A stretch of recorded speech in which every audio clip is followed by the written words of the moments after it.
Take a broader look now. And did you know we have an infrastructure report card? I didn't. Unfortunately, this yearly assessment of our public infrastructure that rates on a scale from A to E has us very close to the bottom of the class. Out of 32 subsectors, for example, we have only one A, the Gautrain. 13 D ratings, 1 E. It indicates we're teetering on the edge of real infrastructure problems. I'm joined now by Professor Marianne Vanderschuren, President of the SA Institution of Civil Engineering. Prof, thank you so much for joining us. I know there's a lot in this report card, but I wonder if you could just give us the broad strokes. Start by explaining what infrastructure is assessed and how it's assessed. Thank you. Thank you for having me, and good evening to the listeners. So the broad categories that we have, there are 14, is water resources, water supply, sanitation, solid waste, roads and airports, ports and other coastal structures, rail, electricity, health and education. And it's obviously the buildings, not the doctors and the teachers. And then 3 new categories this time around. Pipelines, ICT, infrastructure, and fire. And we do the infrastructure report card as a South African Institution of Civil Engineering every 5 years. And you are correct, in 2022 we have 32 subsectors. If we look at what the grading means, as you mentioned, A is world class, B is fit for the future, C is satisfactory, D is at risk of failure, and E is unfit for purpose. And we do give it a plus and a minus in some cases, where plus is a robust grade and minus is a fragile grade. If we look at the infrastructure report cards that we have had so far, in 2006, the overall grade was a D+. On the back of investment for the World Cup, we increased to a C- in 2011. And since, unfortunately, the grade has been going down.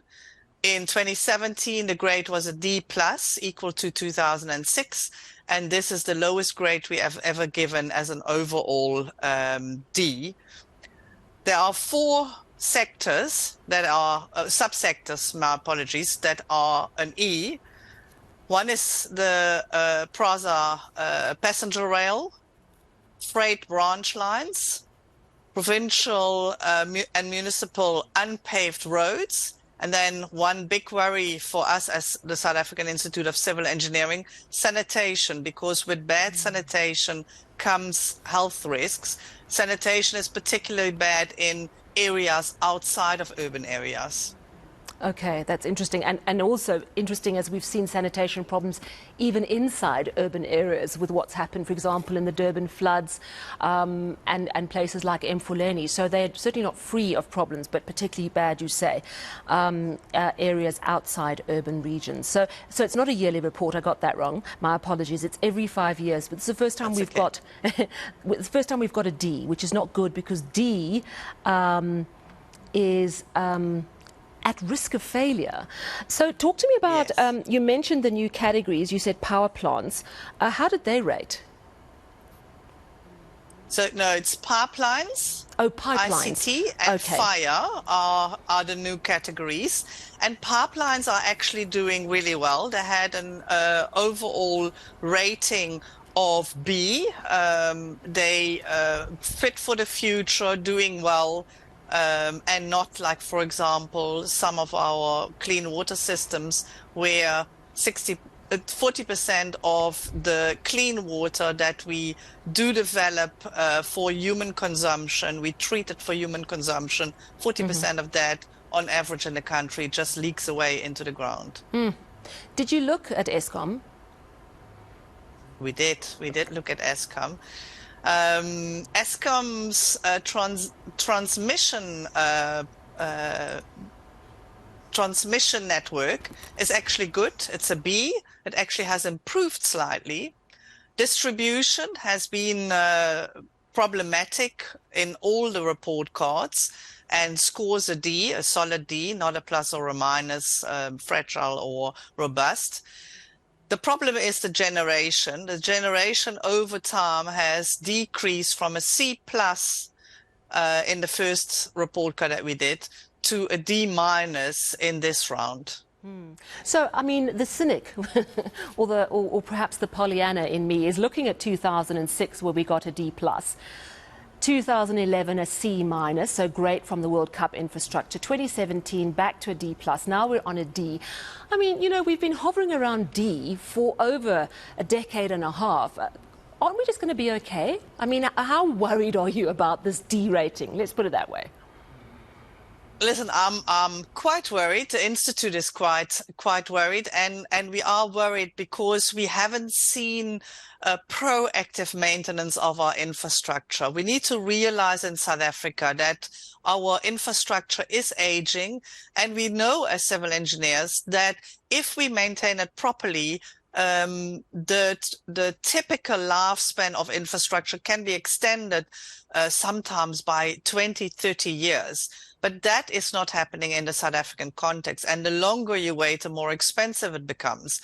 So the increased cost of maintenance but there are examples of threefold and even sixfold as much money that you need to spend to get the infrastructure back into a situation where it's fit for purpose. Yeah. And that's concerning. Here and there we see improvements where over the last period asset management systems were not utilized the way they should. We do see indications that, especially on a national level, there is a push by Infrastructure South Africa to put those systems back into place, which we welcome. All right. So, you know, as you explain, that maintenance problem, it can rumble along for a while, neglected, and then it starts going down. And I think what we're seeing is that slide towards failure, which is very, very worrying. I want to ask you a question about civil engineers themselves. Obviously, absolutely vital in this process. But we hear two things. One, that civil engineers are leaving South Africa in droves. But the other thing we hear is that qualified civil engineers are sitting at home in South Africa without jobs. What's the real picture?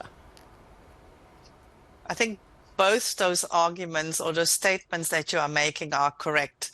What we see in our membership is that we do lose civil engineers, technicians and technologists because they cannot find work. However, what we see, if we assess what the country needs, is more civil engineers, technicians and technologists in this country, professional people that can make sure that we build and maintain our infrastructure. The issue often is that there is undercapacity in government departments, municipalities, etc. So we need to make sure that there are sufficient amount of people that have the right skills, that work in the right place, and that we collaborate. We as the Institute for Civil Engineering like to collaborate with government to make sure that we start planning ahead better, that we start improving asset management and maintenance, and we're happy to plan alongside with government and share our knowledge. Yeah, and so do our members. And as you've already highlighted, that the lack of maintenance is a massive, massive problem. It's so easy to neglect, but if you don't have a proper maintenance schedule, things literally fall apart. So thank you so much for chatting to us this evening, making such an important point. Professor Marianne Vanderschuren, President of the SA Institution of Civil Engineering.